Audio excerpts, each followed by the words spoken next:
Bismillahirrahmanirrahim. Assalamualaikum warahmatullahi wabarakatuh. Alhamdulillah hamdan katsiran thayyiban mubarakan fih kama yuhibbu rabbuna wa yardah. Asyhadu an la ilaha illallah wahdahu la syarikalah wa asyhadu anna Muhammadan abduhu wa rasuluhu sallallahu alaihi wa ala alihi wa ashabihi wa sallama tasliman katsiran, amma ba'd. Kita lanjutkan bacaan kita dari kitab Bayani Fadli Talabil Ilmi.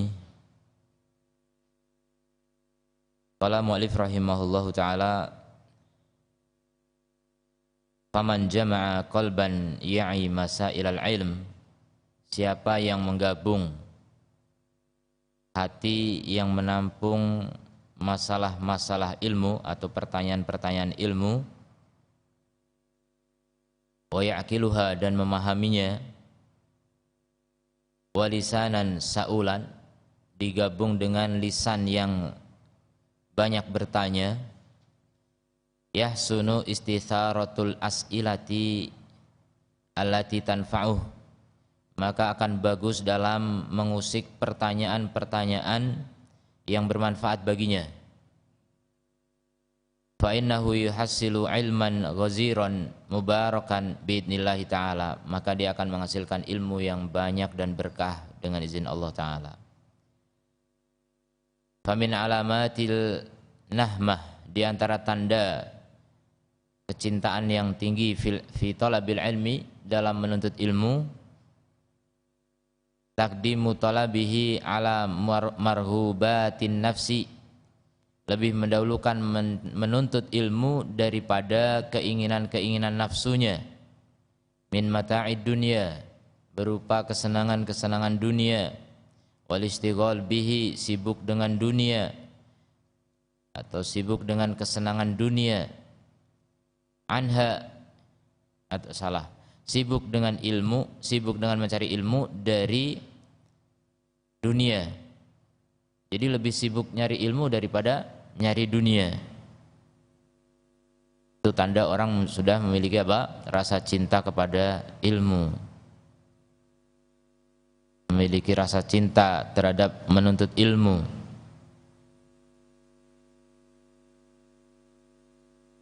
Bisababi syiddatil mahabbah lil ilm, disebabkan rasa cintanya yang kuat terhadap ilmu, wa quwwatir raghbah fi fadailihi, dan kekuatan harapannya terhadap keutamaan-keutamaan ilmu, wa syiddatir rahbah minal hirmani minha, dan sangat takut dari terhalang dari ilmu atau keutamaan ilmu.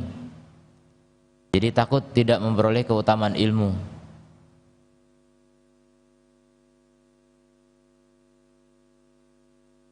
Takut tidak memperoleh keutamaan, ini rasa takut yang sangat luar biasa ya. Kalau orang takut terhadap sesuatu yang menakutkan itu biasa, tapi takut tidak memperoleh sesuatu yang utama itu merupakan tingkat takut yang sangat tinggi. Karena kalau kehilangan enggak bermudarat secara langsung. Banyak orang yang tidak punya rasa takut itu, kebanyakan orang enggak punya. Makanya ini takut yang luar biasa, jarang, takut yang langka. Orang bisa takut kehilangan fadail, keutamaan.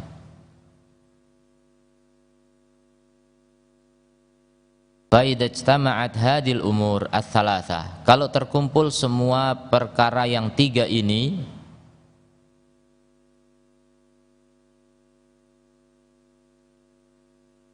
tiga itu yang mana?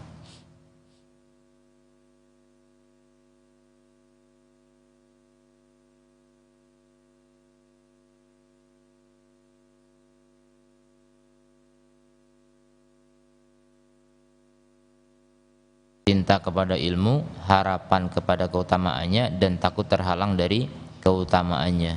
Itu kali ya. Siapa yang terkumpul tiga perkara ini, au qadat al-azimah, al-azimatu, maka tekadnya pasti akan menyala. Wa aduma sultanur rahbah war rahbah, kemudian kekuasaan rohbah dan rohbahnya, harapan dan takutnya itu menjadi besar. alal qalb, terhadap hati. Jadi hatinya dikuasai rasa takut dan harapan terhadap ilmu. Hatta yaktasibal mar'u sifatin wa tabai'a wa quwwatan ajibatan, sampai seseorang memperoleh sifat-sifat, tabiat-tabiat, kekuatan yang ajaib, la yumkinu lahu an yablughaha, yang tidak memungkinkan baginya untuk mencapainya, fi hali sukunid dafi', ketika tidak ada pendorong ini. Tiga ini tadi: cinta yang kuat terhadap ilmu, harapan yang besar terhadap keutamaannya, rasa takut ketinggalan atau kehilangan dari keutamaannya. Maka orang akan meraih kekuatan yang ajaib yang tidak dimiliki atau dia tidak akan sampai kepadanya kalau nggak ada pendorong ini.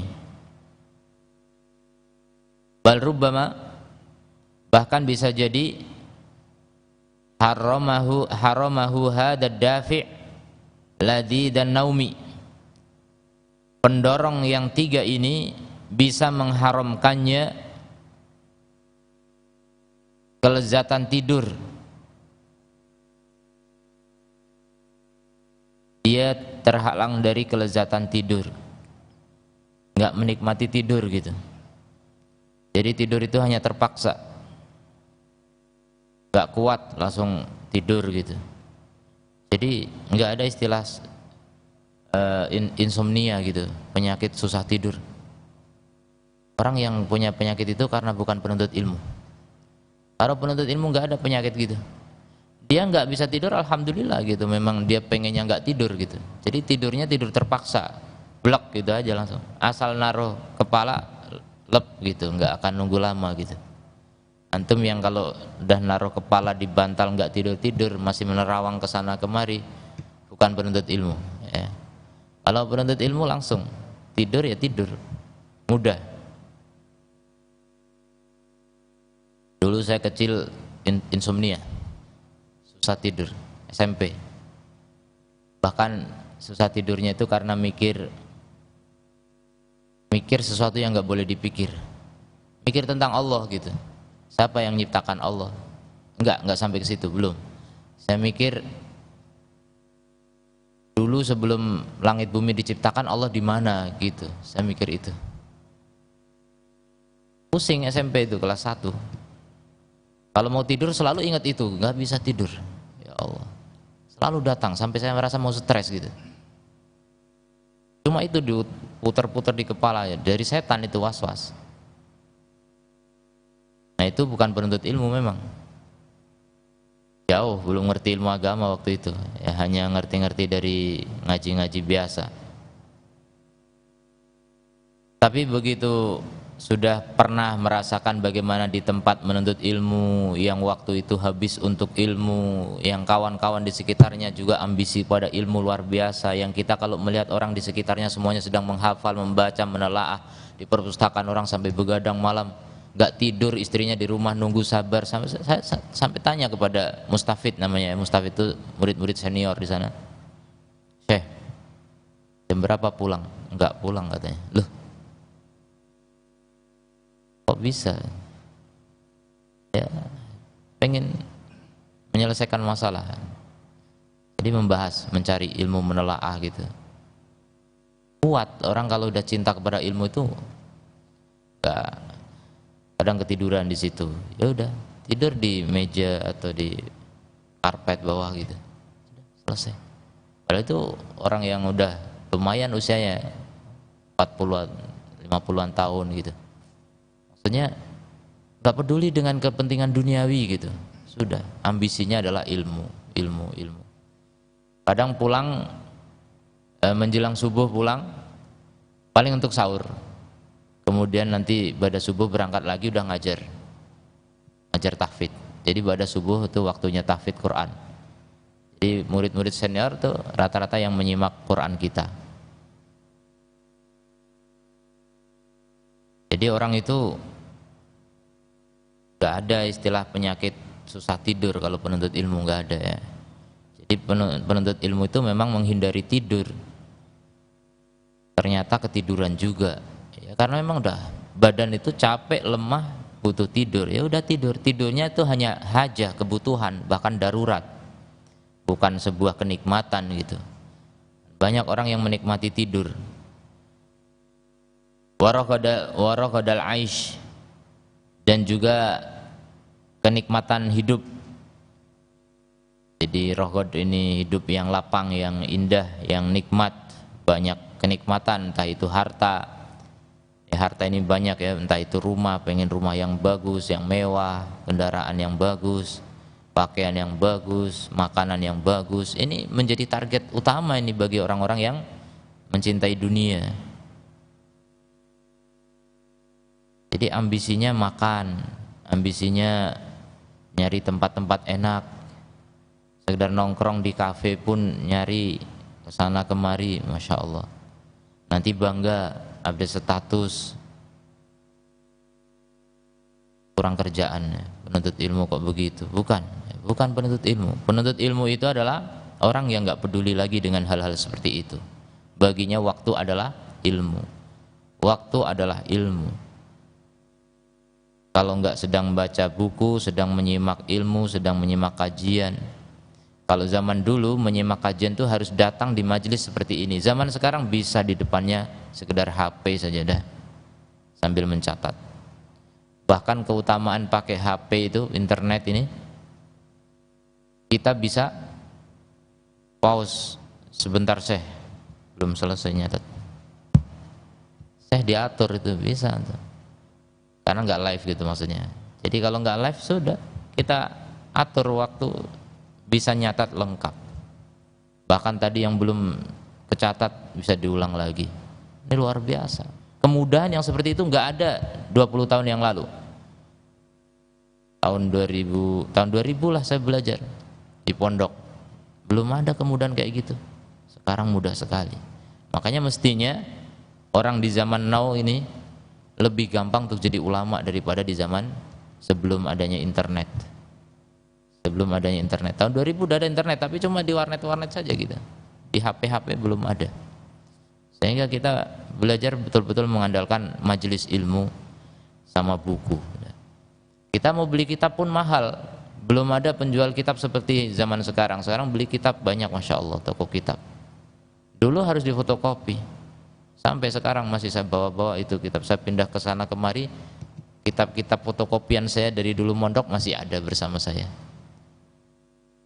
Catatan-catatan saya dulu ketika belajar masih ada. Kelihatan salah catatan ini. Tahuan gitu ketika kita lihat ulang catatan dulu. Ini salahnya nyatet ini.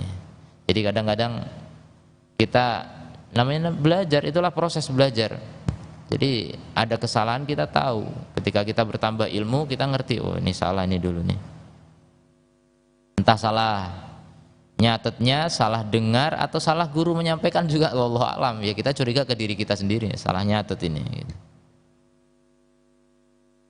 Jadi begitu ya, orang belajar itu memang bertahap berkembang ilmu itu. Jadi kita tahu, kalau kita punya catatan itu tahu perkembangan ilmu kita. Coba kalau nggak nyatet, yang mana tahu.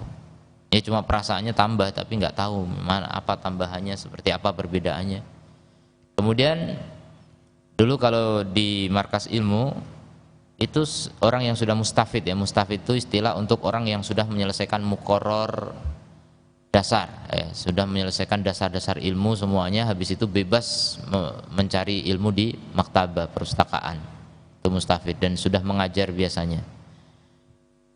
Mereka pasti punya tulisan-tulisan. Jadi yang namanya tulisan itu memang tuntutan orang yang belajar. Makanya di mana-mana orang kuliah pasti ada karya tulis, skripsi gitu kan. Karena itulah tanda orang meraih ilmu gitu. Maka jangan dikira orang belajar di markas itu nggak punya tulisan. Mereka punya tulisan banyak. Jadi mustafid biasanya di perpustakaan itu disediakan ada rak kecil yang berpintu. Jadi rak itu kan panjang besar. Nah biasanya setiap 5 meter itu ada rak kecil 2 pintu, itu untuk satu orang mustafid. Di situ karya-karya dia. Dilarang diterbitkan. Apa tujuannya itu? Nanti dalam perkembangan ilmu akan tahu bahwa tulisan dulu awal banyak yang perlu dikoreksi. Terus ilmu akan berkembang. Begitu. Jadi fungsinya untuk mengetahui perkembangan ilmu kita. Nanti kalau ada hal yang mungkin istimewa ketika dikoreksi sama saya, oh ini bagus nih, terbitkan ini, baru diterbitkan. Biasanya nanti dikasih muqaddimah sama syekh, takdim atau takrid, ya, motivasi. Jadi begitu orang belajar ya, memang waktu itu sudah betul-betul alokasikan untuk ilmu, hidup untuk ilmu, badannya sudah diwakafkan untuk ilmu, ya untuk Allah Subhanahu wa taala. Rasa lelah, letihnya, capeknya, sakitnya itu untuk ilmu. Kemudian wahamalahu ala rukubil ahwali, bahkan membawa dia untuk menunggangi kondisi-kondisi yang gawat, genting, darurat, sulit. Ahwal itu haul itu sesuatu yang sulit. Jadi siap hidup sulit. Ya, seperti orang yang sudah jatuh cinta untuk menikahi seorang gadis, dia rela hijrah pindah ke tempat gadis itu berada, walaupun menghadapi berbagai rintangan, walaupun nggak punya modal, dia pokoknya diusahakan. Itulah jatuh cinta. Gimana rasanya jatuh cinta kepada ilmu? Kalau kita belum ada perjuangan seperti pemuda yang mengejar wanita cantik jelita, memang belum jatuh cinta kepada ilmu. Wa tahammulul masyak, kemudian menanggung kesulitan-kesulitan sama. Dia siap dengan berbagai kesulitan yang ada, dihadapi dengan penuh sukacita. Khasyata fawati ma yatlubuhu, karena dia takut terluput dari apa yang dia cari. Li'idhami sya'nihi, karena besarnya perkaranya, fi nafsihi, di dalam jiwanya. Ilmu sangat besar di dalam jiwanya.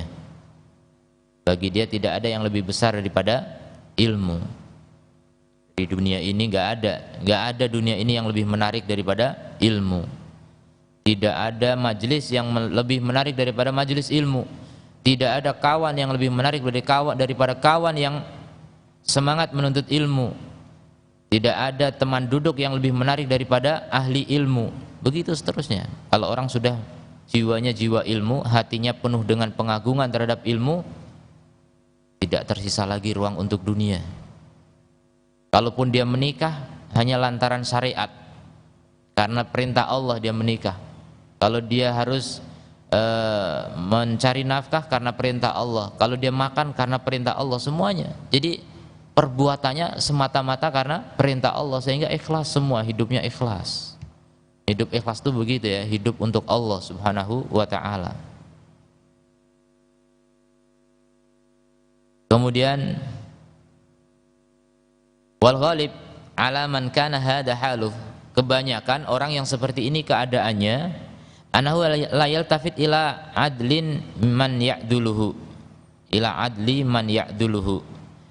Biasanya orang yang seperti itu, dia tidak menengok kepada adil. Apa adil itu?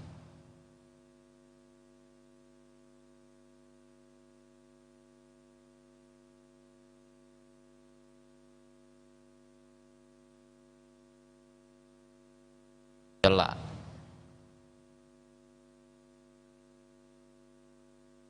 Ila adlin man ya'diluhu. Jadi tidak menengok kepada celaan orang yang mencelanya. Jadi nggak peduli. Semalam ada pertanyaan, gimana seorang yang sudah punya niat untuk berbuat kebaikan, tapi keluarganya menasehati, dalam tanda petik menasehati maksudnya menggembosi. Artinya nggak usah belajar lah. Belajar nanti kamu miskin.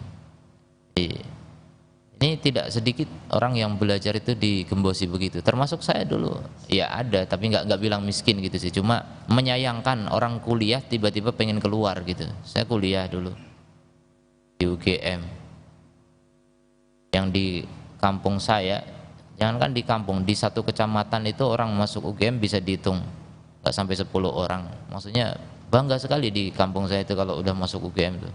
Dibanggakan banget sama bapak, ibu, bapak terutama. Terus tiba-tiba saya punya rencana pengen keluar, luar biasa marahnya gitu. walaupun marahnya nggak dilampiaskan ke saya langsung, cuma dilampiaskan dengan sakit, langsung drop bapak saya itu. Itu setelah lama saya keluar, saya baru bilang, udah keluar duluan, sudah mondok. Tapi saya belakangan baru bilang, kaget bapak saya yang drop. Jadi orang yang memang sudah ambisinya ke ilmu nggak peduli dengan celaan siapapun, sampai orang tua sekalipun gitu. Tapi ini saya nggak menganjurkan untuk itu. Artinya kalau memang kita sudah punya tekad, ya tawakal pada Allah. Fa idza azamta fatawakkal 'ala Allah. Kalau kamu sudah punya tekad, serahkan sama Allah sudah. Orang nakutin nanti kamu gimana, serahkan pada Allah. Hidup kita ini milik Allah. Kita milik Allah, hidup kita milik Allah. Kita ada saja Allah yang mengadakan. Rizki kita Allah yang memberi. Kok repot gitu? Kok bingung? Kok harus takut menghadapi masa depan itu? Apa alasannya gitu? Allah kok yang memberi kita hidup. Secara kasarnya Allah yang tanggung jawab gitu. Allah yang beri kita hidup sudah. Allah yang jamin, bukan tanggung jawab. Allah yang jamin sudah. Jamin pasti Allah memberi rizki kepada kita, tenang. Ya masalah kaya raya nanti di surga jauh lebih bagus daripada kaya raya di dunia. Karena kenikmatan dunia semuanya menipu ya, tidak ada yang hakiki. Maka rugi besar ketika orang potensinya habis untuk mengejar dunia. Jadi tekad, memang harus ada tekad begitu. Ya nggak seberapa yang saya lakukan dulu, tapi menurut orang tua itu sangat luar biasa. Kuliah susah-susah masuknya kok mau keluar gitu. Ya bagi saya lebih bagus belajar agama daripada itu gitu. Bahkan saya waktu itu kan memang dari awal masuk kuliah pun hanya karena nuruti orang tua gitu. Sebenarnya saya nggak mau kuliah. Maka meninggalkan kuliah ya gampang gitu. Nah itu contoh ya. Jadi kawan-kawan kami yang jauh lebih luar biasa lagi banyak. Contohnya Ustadz Firanda juga. Itu kan masuk UGM bareng dengan saya, beda jurusan, beda fakultas. Beliau keluar duluan. Nah itu saya termotivasi beliau diantaranya. Beliau baru 1 semester udah keluar. Keluar aja beliau. Saya mau keluar nggak bisa, masih berat waktu itu. Ada satu kawan lagi, banyak kawan-kawan kita dulu jadi beralih jalan gitu. Sedang enak-enaknya kuliah ibaratnya memilih yang lebih enak gitu. Kalau nggak lebih enak nggak, rugi meninggalkan. Sampai makanya ketika bapak saya itu mikir gitu di rumah, ibu saya menenangkan bapak itu bilangannya, Pak harusnya senang punya anak yang malah kepengen belajar agama. Saya coba itu, ibu bisa nyontohkan itu si fulan anaknya keluar kuliah gara-gara narkoba, keluar kuliah gara-gara pacaran, keluar kuliah macam-macam. Lah anak kita keluar kuliah karena menuntut agama, menuntut ilmu agama, masa sedih? Ya mungkin itu doa saya, kata ibu. Dari dulu saya doakan anak, berikan anak yang soleh dan solehah, bukan anak yang lulus kuliah. Ya, intinya bagaimana hidup itu menjadi orang yang berperan bagi agama gitu kan. Nah itu beda keyakinan antara bapak dengan ibu, beda keyakinan sudah. Makanya orang itu bisa tenang karena keyakinannya bagus, bener, tenang hidup. Kalau keyakinannya dunia, susah tenang. Dan itu terbukti memang. Ini contoh nyata yang saya perhatikan dari kedua orang tua saat itu seperti itu. Nggak tenang, orang yang orientasinya dunia itu nggak tenang. Tapi bagi yang orientasinya akhirat, tenang-tenang saja, santai. Ibu saya menghadapi seperti itu, santai saja. Kawan yang saya bilang tadi ada satu jurusan dengan Ustadz Firanda yang sekarang punya pesantren di Bogor, namanya Madinatul Quran. Itu mau keluar juga dilarang keras sama orang tuanya. Padahal dia kuliah biaya sendiri, orang tuanya nggak biayai. Cuma dari keluarga yang terpelajar, memang semua keluarganya kuliah semua. Nah, kalau saya anak pertama nggak peduli. Artinya kalau orang itu udah kakak-kakaknya kuliah sukses-sukses, ya semua anaknya harus begitu gitu, dituntut, nggak bisa keluar sama sekali. Akhirnya diselesaikanlah UGM. Selesai S1, Dia daftar Madinah, masuk Madinah. Jadi orang tuanya nuntut dia kerja, dia nekat. Di situ baru dia nekat. Saya udah selesai kuliah. Jadi saya sekarang mau kuliah lagi di Madinah. Kuliah di Madinah. Sampai S2, pulang bikin pesantren besar di Jonggol, Madinatul Quran. Jadi orang itu memang harus punya tekad, kemudian tawakal, jangan lupa. Kalau orang hanya ngikuti arus, kawan ke sana, ikut ke sana, kawan ke sini, mana yang rame, mana yang ini, bukan orang yang berprinsip ya. Orang harus punya prinsip. Hidup ini untuk siapa gitu. Hidup ini untuk Allah. Hidup ini milik kita dari Allah, jangan diatur sama orang gitu. Jangan mundur hanya gara-gara celaan gitu. Kalau antum tahu itu jalan kebenaran, itu jalan yang sudah ditempuh oleh orang-orang yang dari dulu dipuji oleh Allah, para ulama. Ini jalannya para ulama. Kenapa takut? Kenapa ragu? Kenapa bingung? Kenapa lemah? Tidak boleh lemah ya. Kemudian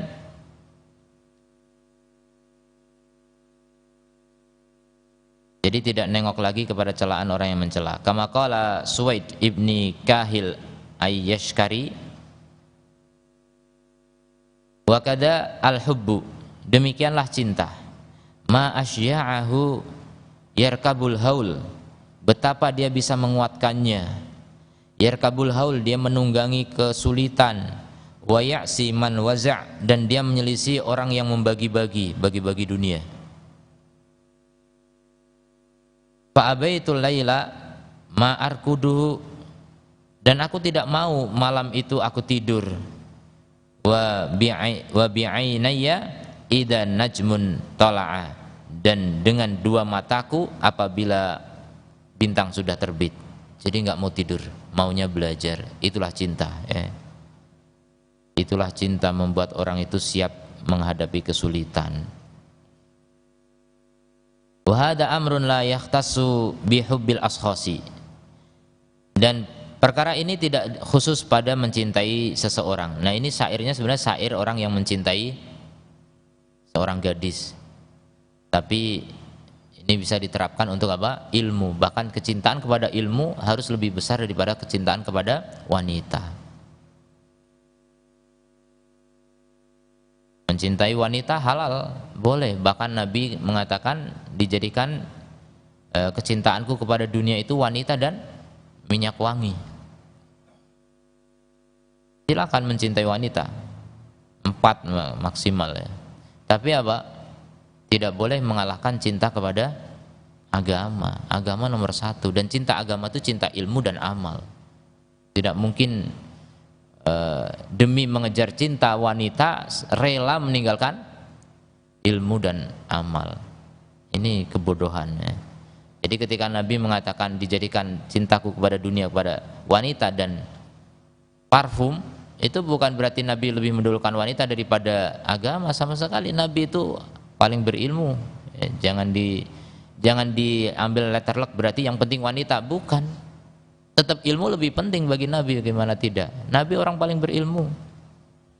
Jadi jangan meremehkan ilmu, gara-gara itu cuma mengejar wanita kemudian ilmu tidak diperhatikan. Kemudian wahada bal kullu man aula'a bi syai'in, bahkan setiap orang yang jatuh cinta kepada sesuatu. Aula'a ini udah sangat menyukai, itu gemar. Orang yang gemar kepada sesuatu, irtakaba fisabilil husul alaihi, dia berani menunggangi dalam mencapai, dalam di jalan meraihnya, wa khasyata fawatihi, dan takut terluput darinya. Dia berani menunggangi ma la yumkinuhu an ya'malahu, apa yang tidak mungkin dilakukan, fi hali sukuni hadad dafi, ketika dorongan ini tidak ada ya, ketika lemah atau ketika diam pendorong ini. Jadi kalau orang nggak punya motivasi memang nggak bisa melakukan itu. Wa idza da'ufat ad-dawafi fi nafsi, apabila lemah pendorong di dalam jiwa, qala ta'thiruha 'alal jawarih, maka akan sangat sedikit pengaruhnya di dalam anggota badan. Jadi dari dalam memang Kenapa orang bisa semangat, rela capek, rela kehujanan, kepanasan, rela diterpa badai dan sebagainya? Itu kalau nggak ada pendorong dalam jiwa nggak bisa, berat. Dulu kita rasakan ketika kita datang ke Yaman misalnya. Saya ke sana kebetulan berlima. Ini lima ini saya yang paling tua. Ada yang di bawah saya 2 tahun, satu lagi di bawah saya 5 tahun. Yang 2 kecil-kecil baru kelas 2 SMA, keluar SMA, motivasi belajar ke sana lebih bagus, keluar dari SMA, 2 orang. Ini masih kecil, umur berapa ya? 17 tahun ya, sweet 17 ya. Masih gelora remajanya itu masih membara gitu. Ya kita saksikan, kita harus sering-sering memberi motivasi kepada anak itu, masih anak-anak. Saya waktu itu 24 tahun. Jadi ketika kadang belajar melamun gitu kan, wah mikir Indonesia lagi nih. Jadi ketahuan memang. Mikir apa? Ah enggak gitu. Satu anak Bandung, satu anak Cilegon. Jadi ya sudah, kadang kita nemeni ngobrol sama dia, cerita, biar dia cerita kalau di rumah lagi ngapain sekarang. Betul-betul diungkapkan, betul berat sekali gitu, tinggal di tempat terasing, masih muda, tempat terasingnya itu nggak kayak Indonesia, betul-betul sengsara di sana gitu. Antum kalau nggak tahu nyicipi aja lah kalau pengen tahu, nyeritakannya susah gitu. Kondisi alam gitu kan yang dirasakan oleh tubuh itu beda, yang dirasakan oleh lidah beda, makanannya beda gitu. Jadi betul-betul tekanan luar biasa. Saya punya kawan yang itu yang 2 tahun di bawah saya tadi, itu nggak bisa makan di sana, makin kurus luar biasa. Jadi orang-orang makan, dia cuma ngambil roti dibawa pergi, sudah roti dicuil sedikit-sedikit, berat sekali untuk masuknya gitu. Kita makan roti ya udah makan, saya nggak ada problem alhamdulillah dalam masalah makanan, apa aja saya makan itu, yang penting halal.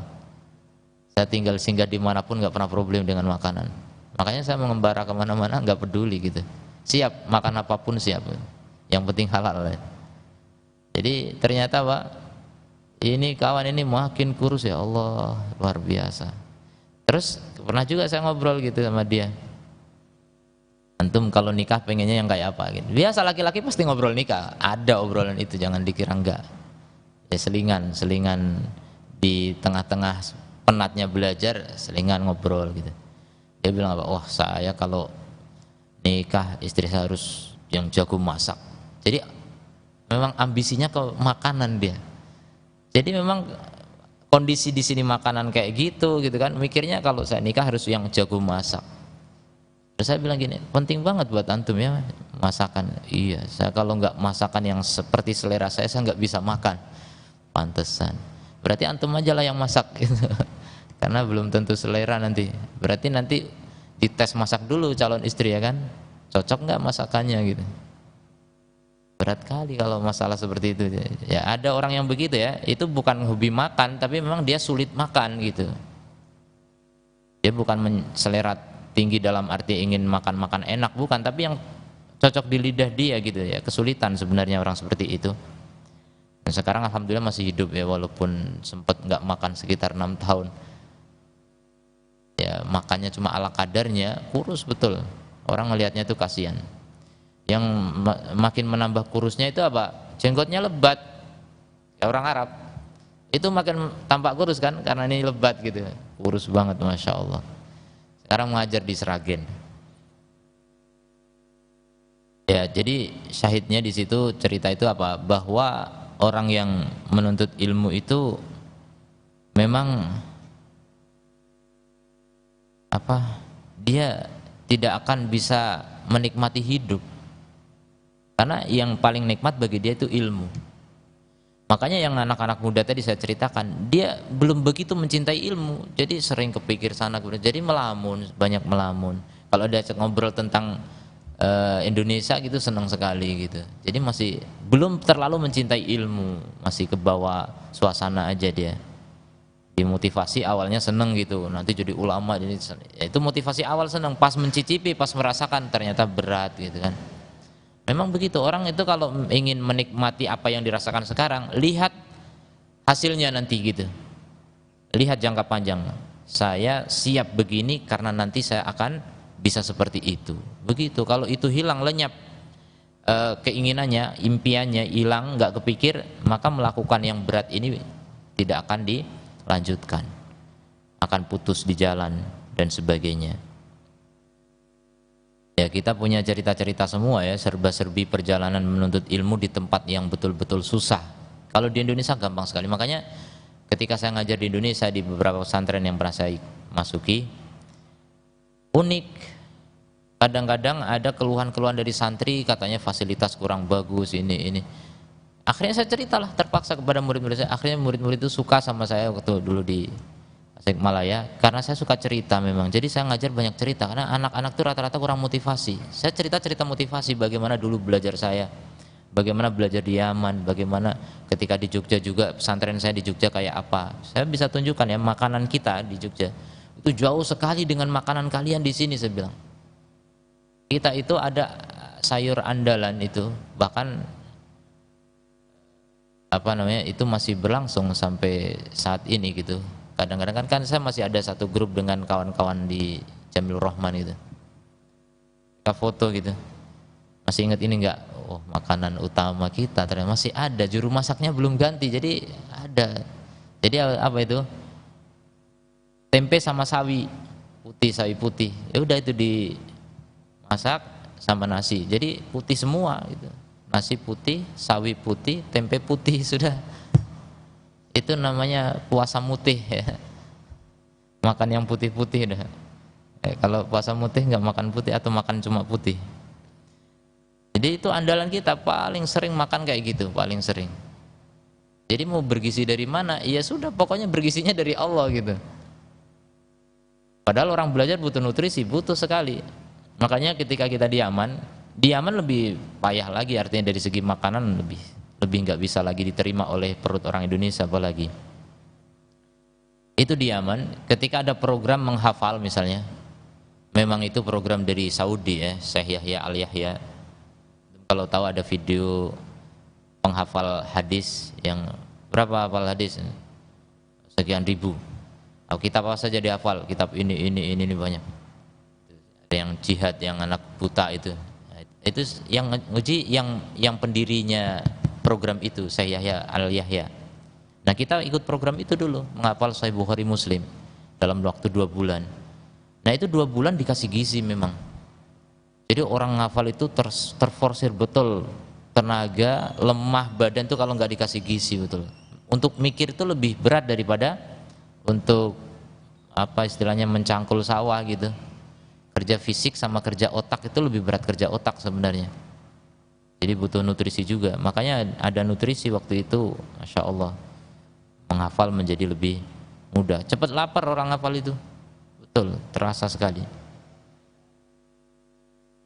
Jadi itu ya, orang yang belajar itu memang tidak peduli dengan dunia, tidak terganggu dengan keinginan-keinginan dunia. Kemudian tadi wa idza dha'ufat ad-dawafi, apabila lemah pendorong-pendorong fin nafsi di dalam jiwa, qala ta'thiruha 'alal jawari, sedikit sekali pengaruhnya pada anggota badan. Wa qad qala Nabi sallallahu alaihi wasallam fi sya'ni takhallufil munafikin, Nabi telah bersabda tentang menghindarnya orang-orang munafik an salatil fajri, dari salat fajar dan salat isya. Kenapa? Karena mereka enggak termotivasi, enggak ada pendorong dalam jiwa. Kata Nabi, walau ya'lamuna ma fihima, kalau mereka tahu apa yang ada pada dua salat itu, la atauhuma walau habwan, pasti mereka akan mendatanginya walaupun apa? Merangkak. Maksudnya enggak bisa jalan pun ditempuh untuk bisa salat subuh dan isya berjamaah. Itu kalau orang termotivasi. Termotivasi dari apa? Melihat pahala di balik itu. Itulah keimanan. Pahala enggak kelihatan. Nah, itu namanya keimanan. Makanya orang munafik kan orang nggak punya iman, sehingga berat mereka untuk mendatangi sholat subuh dan sholat isya berjamaah. Tapi sholat maghrib, asar dan duhur, asar, maghrib, semangat mereka. Kenapa? Karena kelihatan orang, karena mereka beramal hanya untuk dilihat, yura'unan nas, mereka hanya ingin dilihat manusia. Itulah orang munafik. Maka lihat kepada kita masing-masing sekarang. Kalau ternyata kita beramal semangatnya ketika ada orang, ya berarti munafik ya. Naudzubillah min dzalik. Kalau mukmin dia beramal bukan karena orang tapi karena Allah Subhanahu wa taala. Wa kana Syu'bah bin al-Hajjaj yaqul kam min asidatin fatatni, betapa banyak asidah yang terluput dariku. Ini asidah nama makanan, makanan enak. Banyak sekali kami terluput dari asidah, nggak bisa makan enak itu maksudnya, karena belajar. Riwayat Al-Uqaili, kana min hubbihi lil hadis, dari kecintaannya terhadap hadis, idza sami'a bi majlisi haditsin, kalau dia mendengar ada majelis hadis, au qudumi muhaddits, atau datangnya ahli hadis, tara ilaihi, dia langsung terbang kepadanya. Walam yantadir nujja ta'ami, tidak menunggu matangnya makanan. Pokoknya ada ahli hadis datang, langsung terbang ke sana gitu. Terbangnya jalan kaki tapi, atau naik onta maksimal. Kemudian apa? Fayaudu waqad ukila.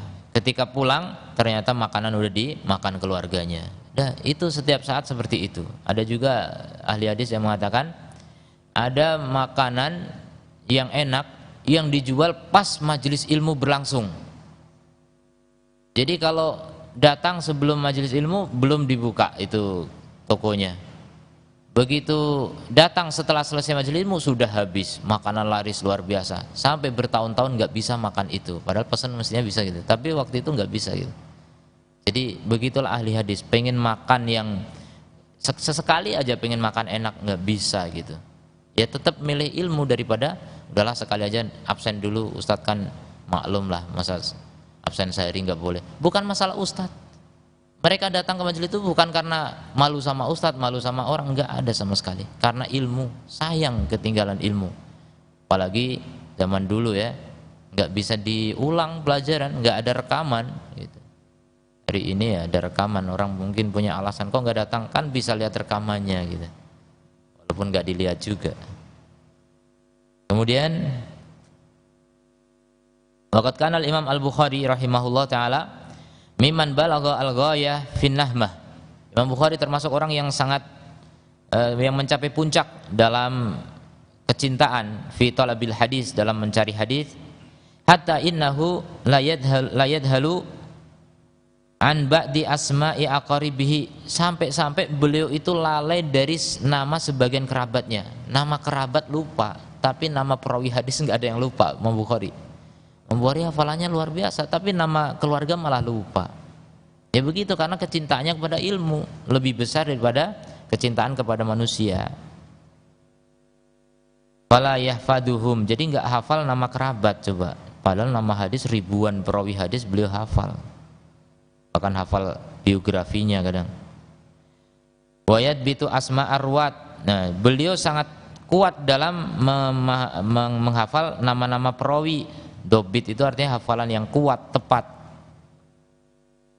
Ala kasrotihim, padahal sangat banyak sekali. Wa ya'rifu syuyukhuhum, dan mengenal syekh-syekh mereka. Wa talamidihim, bahkan murid-muridnya juga dihafal, karena perawi hadis itu harus tahu gurunya siapa, muridnya siapa. Karena untuk mengetahui ketersambungan hadis, murid-muridnya siapa saja. Wa 'allala ahaditsihim, bahkan penyakit-penyakit ilalu ahaditsihim, jadi ilal penyakit-penyakit hadis mereka. Ala kasrotihim, atas banyaknya mereka. Lima lahu minan nahmah fi ta'allumil hadis, karena beliau punya kecintaan yang besar mempelajari hadis. Nah itu cinta, memang cinta itu motor ya. Cinta itu motor penggerak hidup seorang. Orang nggak punya cinta nggak bergerak. Fakana tilkan nahmah min anfa'i ma a'anahu, maka kecintaan itulah yang paling bermanfaat untuk membantu beliau ala hifdzil hadis, untuk menghafal hadis, wa ma'rifati ahwalin wa rijalihi, dan mengetahui kondisi hadis serta rijal-rijal hadis. Wa kana Ibnu Abi Hatim, ini Abdurrahman Ibnu Abi Hatim berkata, balaghani anna Aba Abdillah, sampai kepadaku bahwasanya Abu Abdillah yaitu Al-Bukhari, syaribal baladzir lil hifdzi, minum baladir, ini nama obat gitu mungkin ya, untuk hafalan. Fakultu lahu, maka aku berkata kepadanya, hal min dawain yashrabuhu ar-rajul lil hifdzi. Jadi dia dengar gitu katanya isunya Bukhari itu kuat hafalannya karena minum obat tertentu. Maka dia tanya langsung klarifikasi, apakah ada obat yang diminum seseorang untuk menguatkan hafalan? Faqala la a'lam, saya enggak tahu. Bukhari enggak tahu, berarti cerita itu hanya isu. Enggak ada Bukhari minum obat tertentu, enggak ada. Dan pernah juga orang bertanya kepada Imam Bukhari, min aina hadzal hifdz, dari mana hafalan ini? Kata beliau, min kathratin nadar ilal kutub, dengan seringnya melihat kitab. Jadi diulang hafal. Jadi kalau kita ingin hafal sebenarnya hanya butuh pengulangan, seperti Imam Al-Bukhari rahimahullahu ta'ala. Kemudian tsumma aqbala alayya wa qala, kemudian datang kepadaku Al-Bukhari dan berkata, la a'lamu syai'an anfa'u lil hifdzi, aku tidak tahu sesuatu yang lebih bermanfaat bagi hafalan, min nahmatir rajuli, daripada kecintaan seseorang, wa mudawamatin nadhar, tuh, dan senantiasa melihat kitab. Wa dzalika anni kuntu Binaisabur, dan hal itu dulu aku berada di Naisabur, mukim di sana. Fakana yaridu ilayya man min Bukhara, dan datang kepadaku dari Bukhara kutubun, kitab-kitab. Wa kunna qorobatin li, dan kitab-kitab itu adalah kerabatku. Yuk riuni salamahunna fil kutub. Bukan. Wa kunna, dan mereka ada kerabat-kerabatku, yukrina, yang mereka minta dibacakan atau mereka membacakan, salamahunna, enggak tahu salam ini apa, fil kutub.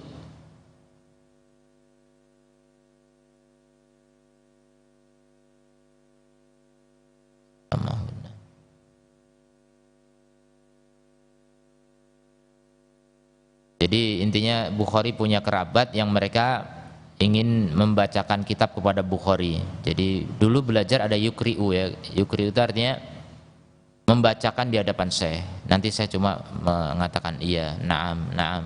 Nah itu artinya meriwayatkan kitab yang dibacakan tadi.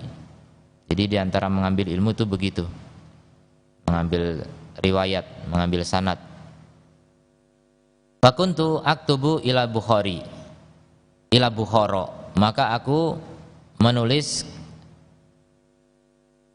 ke Bukhara, wa aradtu an aqra'ahunna salami.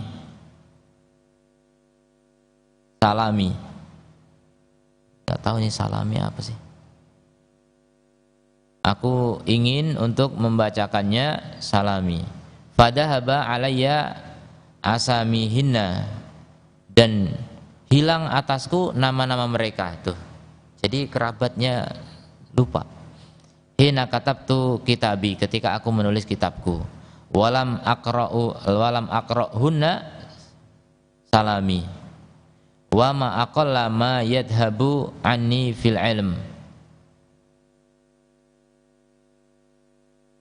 dan betapa sedikitnya apa yang hilang dariku dari ilmu. Jadi kalau nama-nama kerabat hilang, tapi kalau ilmu enggak hilang. Apa ini salami?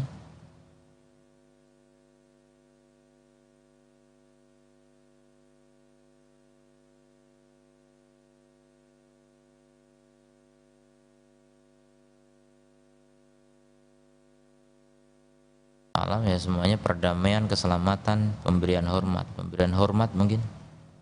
Allahu a'lam. Qala ad-Dhahabi, yakni ma aqalla ma yadhabu anhu minal ilm, yaitu sedikit sekali yang hilang dari Bukhari dari ilmu, limudawamatin nadhari wal istighali, karena seringnya melihat dan sibuk dengannya.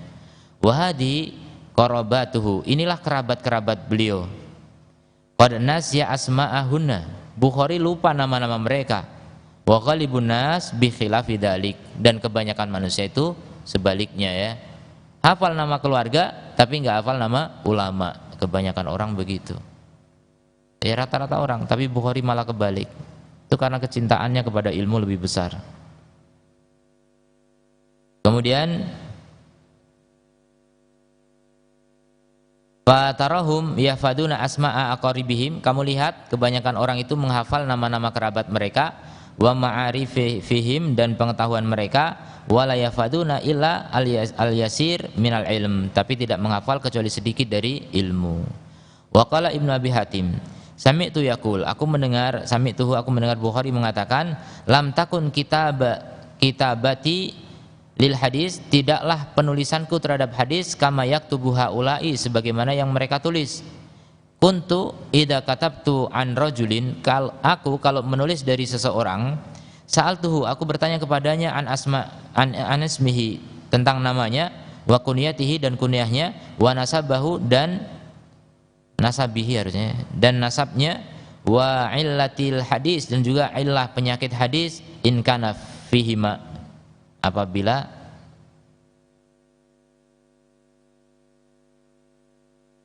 ingkana fahiman, kalau dia orang yang faham. Iya, karena ilah hadis itu enggak semua orang faham ya. Jadi kalau dia paham terhadap hadis itu, fahiman. Fa in lam yakun fahiman, kalau dia tidak mengetahui, sa'altuhu an yukhrija ilayya aslahu, aku minta kepadanya untuk mengeluarkan kepadaku asalnya, wa nuskhatahu, dan naskahnya, agar aku bisa melacak. Fa'amal akharun, adapun yang lain, fa innahum la yubaluna ma yaktubun, kebanyakan orang itu tidak peduli apa yang mereka tulis, wa kaifa yaktubun, dan bagaimana mereka menulis. Jadi kalau Bukhari teliti gitu maksudnya, beliau teliti betul. Wa hadza mimma yadullu ala nahmihi fi talabil hadis. Inilah bukti yang menunjukkan betapa cintanya kepada menuntut hadis, wa tasabbutuhu fi talabihi, dan juga klarifikasi beliau dalam mencarinya, ya, teliti beliau dalam mencarinya.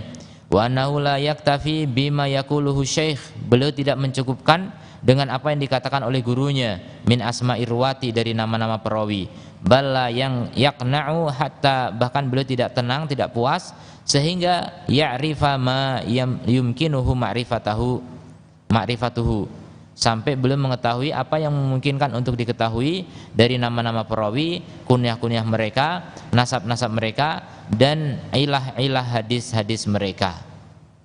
Jadi ini ilah hadis ini termasuk ilmu yang rumit, hanya sedikit orang yang memahami ilmu itu. Ilmu ilal namanya, penyakit-penyakit hadis. Wa qad kana rahimahullahu min siddati nahmatihi, dan dulu rahimahullah dari rasa cintanya yang sangat berat, wa idamati nadharihi, dan kontinunya melihat kepada kitab-kitab, fil kitab, rubbama istaiqadha min naumihi, bisa jadi beliau bangun dari tidurnya, fi lailatil wahidah, dalam satu malam, miraron, berkali-kali, fayudhi'u siraj, kemudian menyalakan lampu, dan lampunya enggak pakai saklar, mungkin gosok batu dulu atau gimana, korek api gitu. Jadi kalau pakai saklar kan gampang. Beliau menyalakan lampu bangun malam, fi kulli marratin, setiap bangun menyalakan lampu. Kalau mau tidur padamkan lagi. Dan itu berulang-ulang sampai ada kawan Bukhari yang menghitungnya sampai 20 kali dalam satu malam. Berulang begitu kan, tidurnya enggak nyenyak. Tidur sebentar, bangun lagi, tidur lagi, bangun lagi, sampai 20 kali. Coba bayangkan, orang bangun tidur 20 kali itu kan singkat sekali tidurnya. Wa yutali'u kutubahu, jadi beliau menelaah kitab beliau lagi, liyuraji hadisan, untuk murajaah hadis atau masalah, atau yudawwinu syai'an, mencatat sesuatu. Wa bimithli hadin nahmah, maka ambisi yang seperti ini, wa idamatin nadhari, dan kontinu dalam melihat kitab, yuhasilu liddaris, akan menghasilkan bagi orang yang belajar, kuwatal hifdi, kekuatan hafalan, biidnillahi ta'ala, bila kaddi dhihnihi, ya, dengan izin Allah, tanpa melelahkan pikirannya. Jadi begitu sebenarnya, menghafal yang enggak melelahkan pikiran itu dengan terus continue murojaah, terus diulang, terus dilihat. Berarti wallahu alam ya, ini Al-Bukhari ini tipe hafalannya tipe dengan mata. Kalau orang buta kan nggak bisa ngelihat. Nah, orang buta kenapa bisa hafal? Itu hanya dari telinga sama dari mengucap diulang-ulang sehingga telinganya mendengar. Itu orang yang buta. Sumber ilmunya hanya dari telinga. Kita ada dua, alhamdulillah, ada telinga, ada mata. Maka mana yang lebih kuat silahkan dimanfaatkan. Jadi ada orang tipe yang kalau sekali lihat langsung hafal. Seperti di Indonesia itu antum lihat Adi Hidayat, Ustadz Adi Hidayat itu sekali lihat hafal. Jadi pernah beliau ketika di majelis bilang, tahu nggak tadi mobil itu nomor platnya berapa? Yang sana, beliau hafal nomor plat sekali lihat. Berarti apa? Memang itu tipe yang disebut apa, otaknya itu otak foto gitu. Jadi kayak foto langsung plek langsung tahu gitu. Makanya beliau kalau cerita apa langsung, makanya Quran pojok kanan atas bawah itu kan berarti pakai mata gitu. Hafalannya pakai mata. Sebagian orang ada yang pakai telinga. Maka kekuatan hafalan tentu saja beda-beda. Imam Bukhari termasuk tipe yang dengan mata, karena beliau jawabannya begitu, dengan banyaknya melihat ke kitab, melihat, nggak harus dilafatkan dan diperdengarkan ke telinga, cuma ngelihat gitu bisa hafal.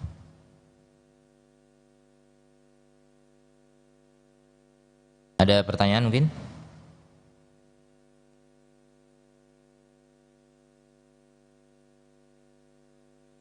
Tidak ada waktu. Lanjut ya. Waraqizah ar-rabi'ah. Sekarang poin yang keempat, agar kita bisa tepat dalam menuntut ilmu. Yang keempat adalah al-waqtul kafi. Waktu yang mencukupi. Yang ketiga apa tadi? Yang ketiga apa? Ambisi ya. Yang pertama apa dulu? Isyraf, pembimbing. Yang kedua apa? Tadarruj, bertahap. Jadi adanya musyrif, pembimbing, adanya tahapan dalam menuntut ilmu, kemudian yang ketiga rasa cinta yang besar terhadap ilmu. Nah sekarang yang keempat, waktunya cukup. Jadi ya mohon maaf orang yang tidak mau menyediakan waktu, alokasi waktu untuk ilmu ya, mungkin ya dapat ilmu tapi tidak seberapa. Berbeda dengan orang yang siap mengalokasikan waktunya mencukupi untuk ilmu. Ilmu itu butuh waktu, butuh pengorbanan waktu. Jadi kalau nggak siap mengorbankan waktu ya mohon maaf ya, ilmu nggak memberi sesuatu kecuali sedikit. Makanya ada istilah al ilmu in yu'ti ba'dok in yu'ti kullak la in tu'ti kullak la yu'tika yu'ti ba'dahu wa in lam tu'ti wa in tu'ti ba'daka lam yu'tika bisyai. Ilmu itu kalau kamu memberikan semuanya kepada ilmu, ilmu hanya memberi sebagiannya kepadamu. Tapi kalau kamu memberikan sebagianmu untuknya, ilmu enggak memberimu apapun. Itu maksudnya diantaranya waktu. Kalau kita memberi waktu untuk ilmu, semua waktu untuk ilmu, kita dapat ilmu hanya sebagian ilmu, nggak mungkin semua ilmu kita dapat. Tapi kalau kita memberikan hanya sebagian waktu, sebagian kecil dari waktu, sisa capek dan sebagainya, maka ilmu tidak memberimu apa-apa. Begitu kata ulama ya. Ya kita dapat tapi ya seberapalah dapatnya ilmu gitu. Makanya butuh pengorbanan waktu setidaknya. Pengorbanan badan juga ya, tenaga dan sebagainya. Wala budda lil muta'allim minas sabr. Penuntut ilmu harus sabar ala talabil ilm, untuk menuntut ilmu, muddatan kafiyatan, dalam tempo yang mencukupi. Itu tempo, lihat, ada tempo, ada waktu. Minaz zaman, dari zaman, hatta yuhsinu ta'allumahu, sehingga dia memperbagus belajarnya. Wa yatadarraja fi madarijihi, dan dia bisa tadarruj, bertahap dalam tahapan-tahapannya. wa yasluku sabila ahlihi, dan menempuh jalan ahli ilmu, birifkin, dengan lembut, wa tumakninatin, tenang, wa dobtin wa itqanin, dan dobet itu tepat gitu, pasti, kuat juga, dobet itu kuat, wa itqan itu kokoh, sama kurang lebih, wa tafahumin wa tafakkurin, dengan pemahaman dan pikiran, wa mudawamatin alal mudzakarah, dan dia continue untuk mudzakarah, wal mudarasah, ya, mudzakarah saling mengingat, mudarasah saling mempelajari, hatta yablugha fihi mablagha ahli ilm, sampai dia mencapai di dalamnya tingkatan ahli ilmu.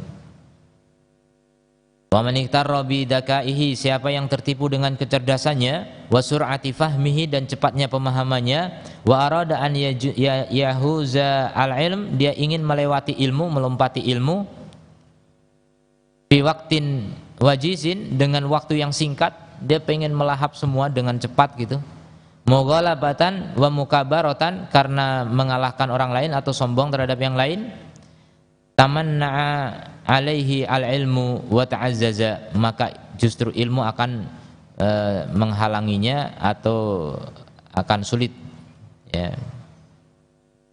diraihnya, aziz, langka, sulit. Wasta'sa alaihi tahsilhu, dan sulit baginya untuk bisa menghasilkan ilmu itu, walintifa' bihi, dan memanfaatkannya, ya, seperti perkataan Az-Zuhri. Jadi mengatakan man romal ilma jumlatan dhahaba anhu jumlatan.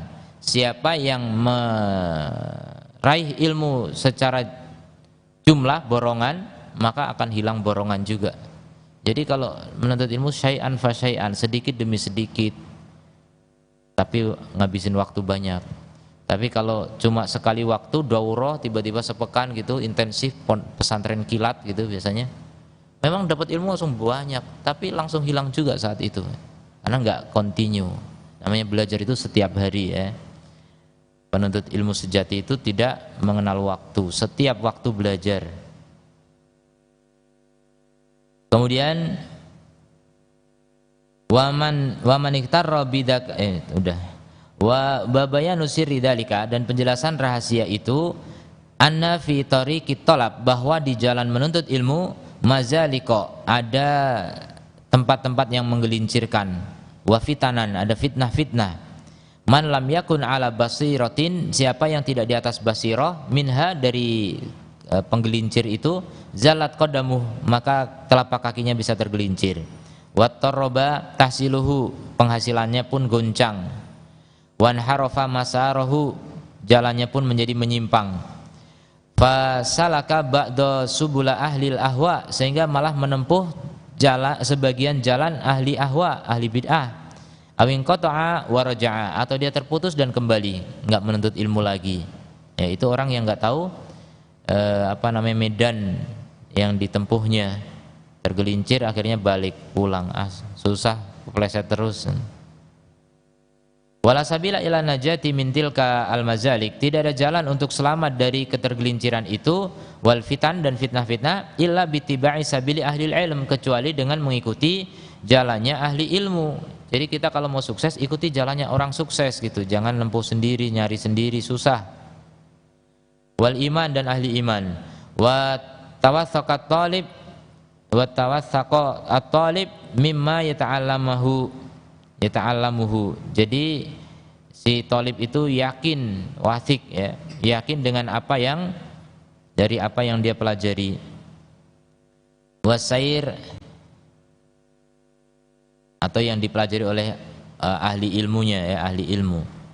Wasair fi tariqit talab, dan dia berjalan dalam menempuh jalan ilmu, marhalatan, jadi satu tahapan demi tahapan, wa ita'u kulli marhalatin haqqahu, dan memberikan pada setiap tahapan haknya, minat tazawwud, berupa bekal, wa tamahul, dan pelan-pelan, wa tabassur, dan melihat, wa tasabbur, dan bersabar. Jadi sabar, setiap tahapannya dilalui, jenjangnya dilalui dengan sabar, jangan buru-buru melihat orang lain udah bisa gitu, ya itu orang lain, kamu sesuai dengan tingkatanmu. Jangan masih TK ngelihat orang kuliah seneng ya orang kuliah di wisuda. Lah kamu masih TK, nanti ada wisuda TK juga ya. Jadi jangan buru-buru ingin wisuda kuliah.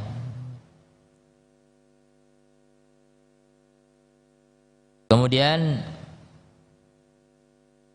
waqad qala al-Imam Az-Zuhri rahimahullah, inna hadzal ilm innama in akhadathu bil mukatsarah.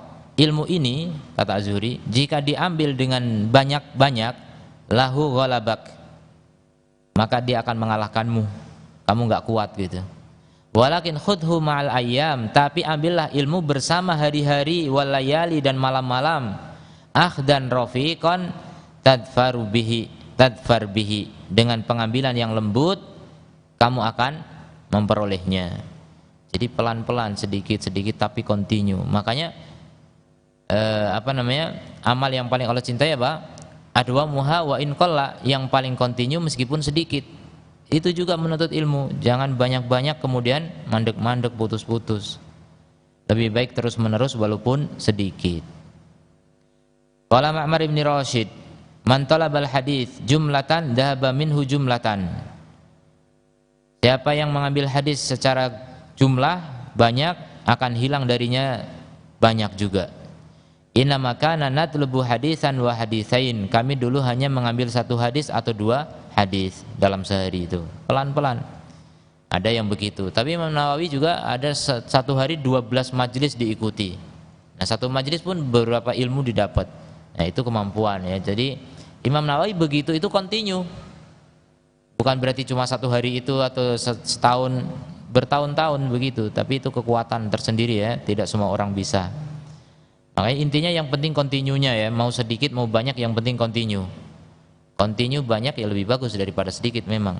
Tapi banyak kalau nggak menguasai juga percuma. Di penguasaan lebih penting. Wal ajalah min a'dhamil afat. Tergesa-gesa adalah penyakit yang paling besar. Alati taqta'u 'ala tullabi, yang bisa memotong penuntut ilmu muwasalata tariqi, dalam menyampaikan jalannya. At-talab, dalam menuntut ilmu. Wa tahulu bainahum wa bainat tadarruj, dan menghalangi antara mereka dengan bertahap fi talabihi, dalam mencari ilmu, kama yambahi, sebagaimana mestinya. Wa yadi'u alaihim minal waqti, dan hilang atas mereka dari waktu at'afa ma aradu ma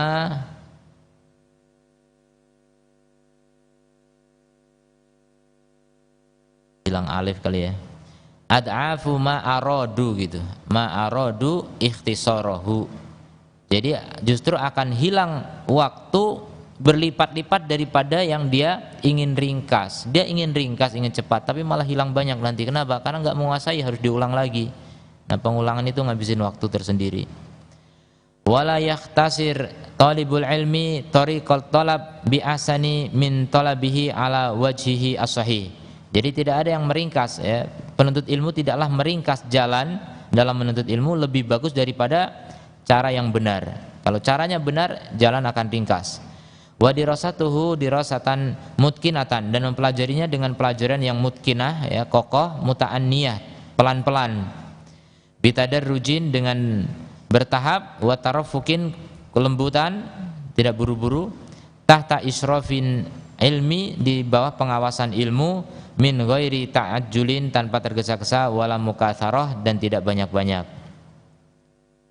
Nah, berikutnya nanti akan dibahas sebab-sebab tergesa-gesa dalam menuntut ilmu, insyaallah di waktu yang akan datang. Ada pertanyaan? Ya.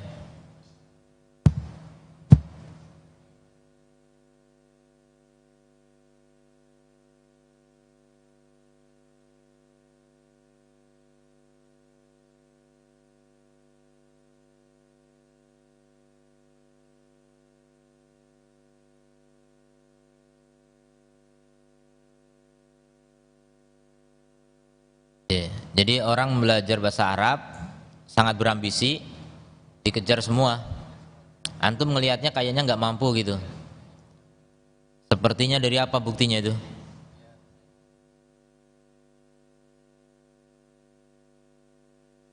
Masalah masih bingung. Iya betul. Dan sebenarnya tanpa dibuktikan pun udah ketahuan ya. Orang itu kalau asal dia belajarnya itu terlalu banyak, itu justru nggak menguasai, itu udah pasti. Makanya ya nasihati saja, sampaikan saja. Dan ya seperti ini, antum punya bahan seperti ini, tadarruj, pentingnya tadarruj dalam belajar. Intinya setiap penuntut ilmu itu butuh ilmu tentang bagaimana menuntut ilmu itu dulu. Kalau orang belum tahu cara menuntut ilmu, jangan menuntut ilmu. Harus tahu caranya dulu. Jadi pertama kali penuntut ilmu itu belajar gimana caranya belajar, itu paling penting. Jadi gimana caranya saya bisa ke Jakarta? Ya kamu belajar naik motor dulu, belajar naik sepeda dulu. Ya, jadi ada jalannya, nanti bisa sampai Jakarta. Jadi ada tahapannya gitu. Jadi artinya bisa menempuh jalan, bisa menempuh jalannya itu butuh ilmu. Ya, jadi seperti tadi dikatakan, orang itu kalau mau sukses ikuti jalannya orang sukses. Nggak bisa kita nempuh jalan sendiri, nyari sendiri lewat sini kayaknya tersesat, ngabisin umur. Ya, ngabisin umur. Kalau udah tersesat gitu kan balik lagi, nyari lagi, itu makin habis umur. Maunya cepet banyak tapi malah habis umur ya. Jadi itulah tadarruj, pelan-pelan melihat kemampuan kita juga ya. Jangan ambisi, jangan serakah. Intinya menuntut ilmu nggak boleh serakah. Ada istilah nahma itu serakah tadi. Nahma itu juga bermakna serakah, tapi serakah yang terukur. Ya. Serakah yang dia itu mampu untuk menampungnya gitu. Tapi kalau serakah cuma menggali nggak pernah dimurojaah, itu percuma. Dan perlu dicatat juga kaidah bahwa murojaah itu lebih penting daripada menambah. Murojaah lebih penting daripada menambah. Itu dalam belajar, dalam menghafal semuanya sama. Jadi jangan hobi menambah tapi nggak dimurojaah. Udah ya. Kita cukupkan. Subhanakallahumma bihamdika asyhadu an la ilaha illa anta astaghfiruka wa atubu ilaik. Assalamualaikum warahmatullahi wabarakatuh.